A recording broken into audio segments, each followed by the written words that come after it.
Assalamualaikum warahmatullahi wabarakatuh. Alhamdulillahirrabbilalamin. Wassalatu wassalamu ala ashrafil anbiya wal mursalin. Amma ba'du, teman-teman mahasiswa yang berbahagia. Pada kesempatan kali ini kita akan mendiskusikan sistematika penulisan karya tulis ilmiah. Dalam hal ini kita akan belajar sistematika penulisan makalah. Oke, teman-teman yang berbahagia, untuk teori dan materi-materinya mungkin sudah didiskusikan oleh teman-teman kalian. Kemudian saya akan memberikan contoh atau praktik secara langsung ya tentang sistematika penulisan makalah di sini.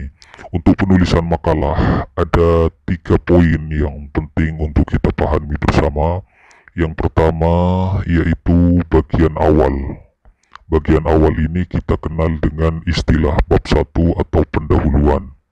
Kemudian yang kedua yaitu bagian inti. Bagian inti ini ada di bab 2 dan isinya adalah pembahasan.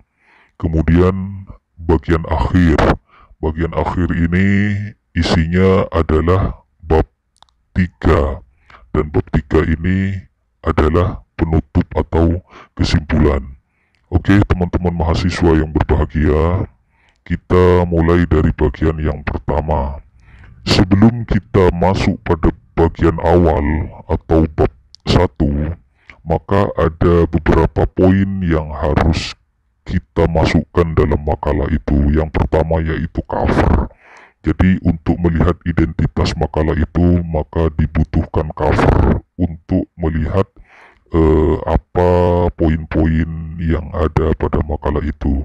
Untuk cover itu sendiri, strukturnya seperti ini, bisa kalian langsung lihat. Jadi yang pertama itu di sini adalah judul makalah, judulnya, kemudian di bawahnya ada keterangan makalah ya. Jadi bukan makalah dulu, tapi judul dulu baru makalah. Setelah itu tujuan makalah itu apa? Jadi disusun untuk memenuhi tugas mata kuliah. Kemudian ada mata kuliahnya, bahasa Indonesia, Al-Quran Hadis, manajemen pendidikan Islam, ataupun yang lainnya. Kemudian dikasih logo UIN Sunan Ampel Surabaya. Kalau bisa logonya yang tidak ada tulisan UIN Sunan Ampel Surabayanya, tapi langsung logonya aja. Kemudian yang di bawahnya diberikan dosen pengampu. Ini dosen pengampunya saya, karena makalah ini saya ambil dari makalah kakak kelas kalian. Sekarang sudah semester 3 ya. Kemudian dikasih penyusunnya, ini namanya Angelia. Ini saya ambil, ini saya acak saja, ambil acak aja. Jadi bukan berarti ini sudah benar semua ya, tapi ini saya ambil, saya rasa ini sudah lumayan lah, seperti itu.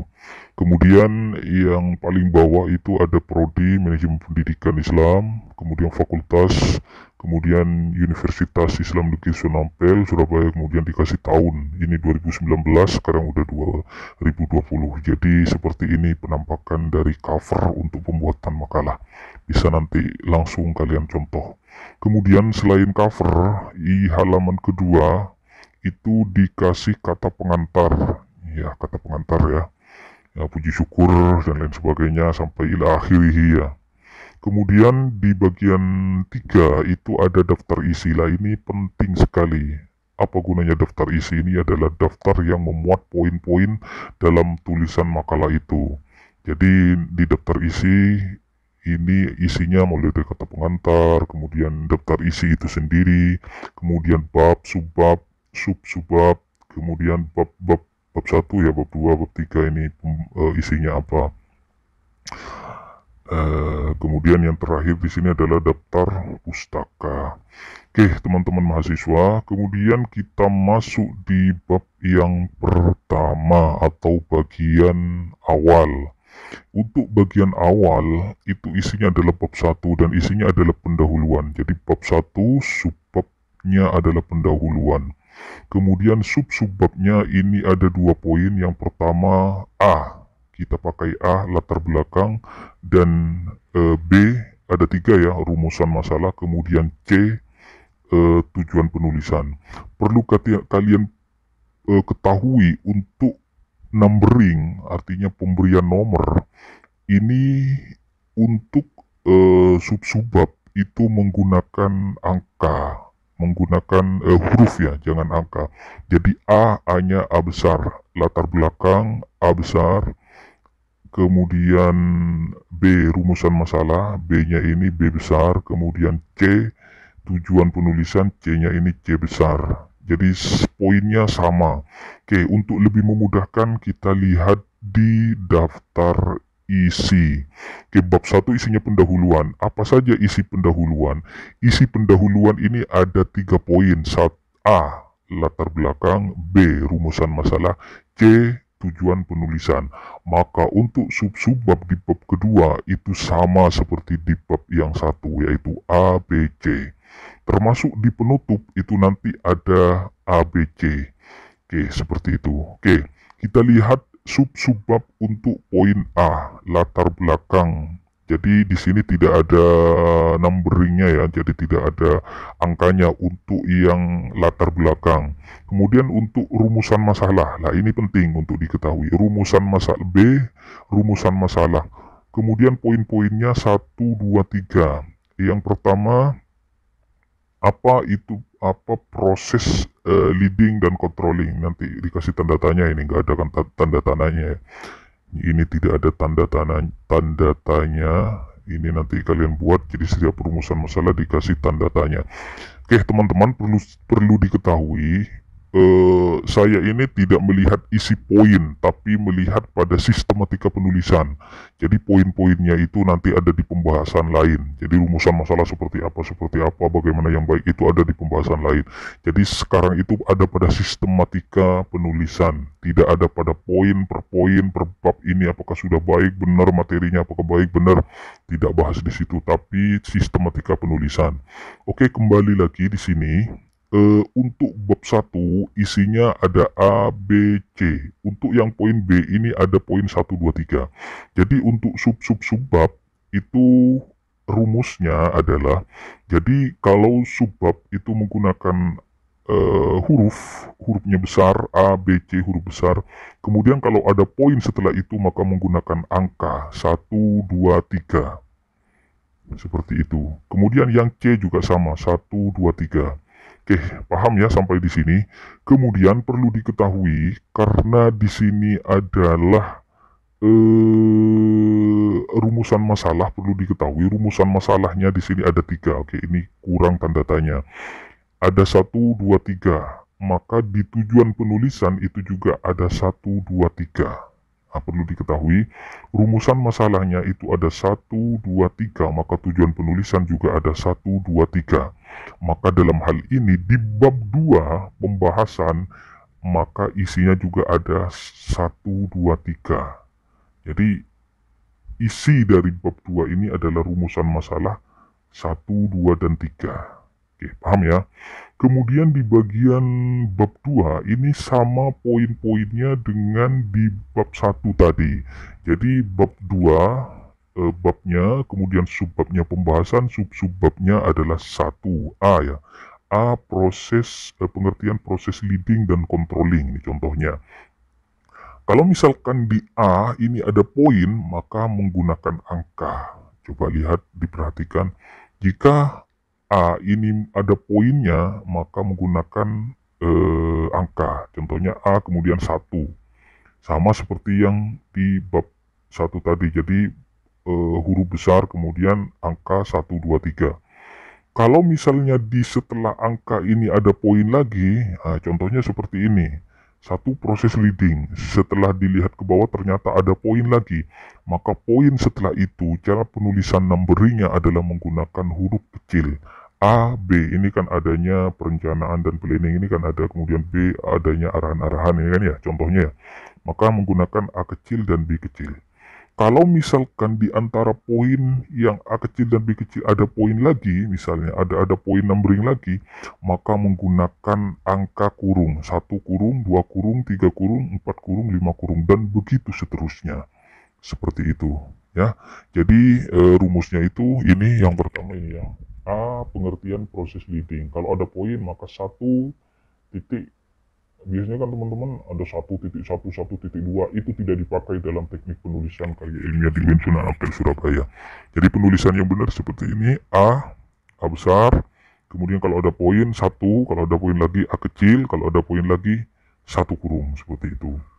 Oke, ini A ini rumusan masalah pertama. Kemudian B, ini B yang mana ini ya, sama ini nanti bisa kalian lihat, cek sendirilah. B, tujuan proses leading dan controlling. Jadi ini rumusan masalah kedua, pembahasan B. Kemudian untuk poin-poinnya ini ada poin ya, satu. Ini sama. Jadi C sama ini rumusan masalah ketiga, C kemudian ada poin satu. Oke. Kemudian yang terakhir adalah penutup kesimpulan. Ya, isinya kesimpulan. Kesimpulan ini menjawab rumusan masalah. Karena rumusan masalahnya ada tiga, maka kesimpulan juga ada tiga. Maka di sini ada 3 poin, A, B, dan C. Ini perlu diperhatikan ya. Oke, ini tinggal tap aja ya. Ini tinggal tap.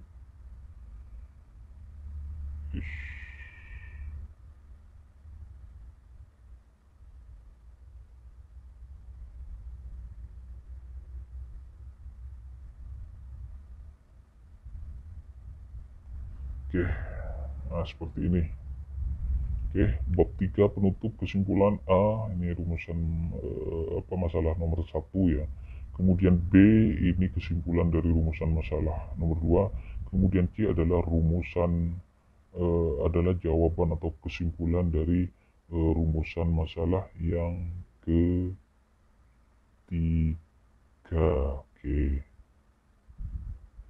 Kemudian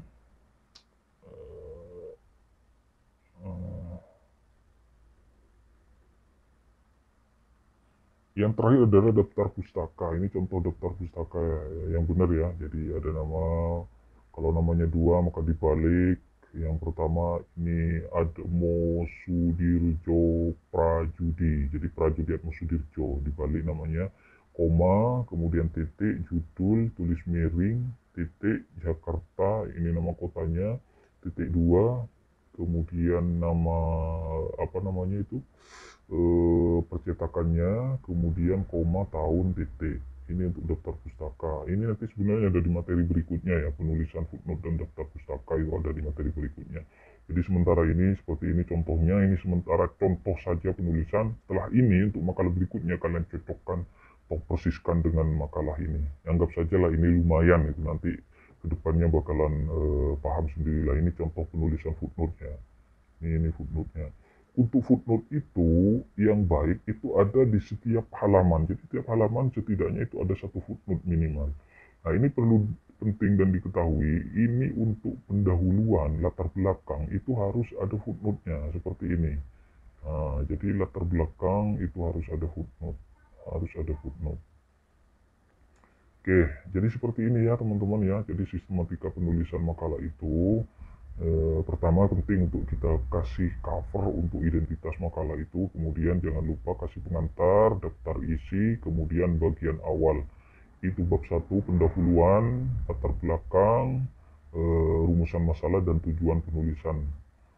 Kemudian di bab 2 intinya pembahasan isinya adalah membahas dari rumusan masalah. Kalau rumusan masalahnya ada 2 maka pembahasannya ada 2, kalau 3 ada 3. Kemudian yang terakhir adalah kesimpulan bab 3 ya, isinya adalah penutup dan isinya adalah kesimpulan.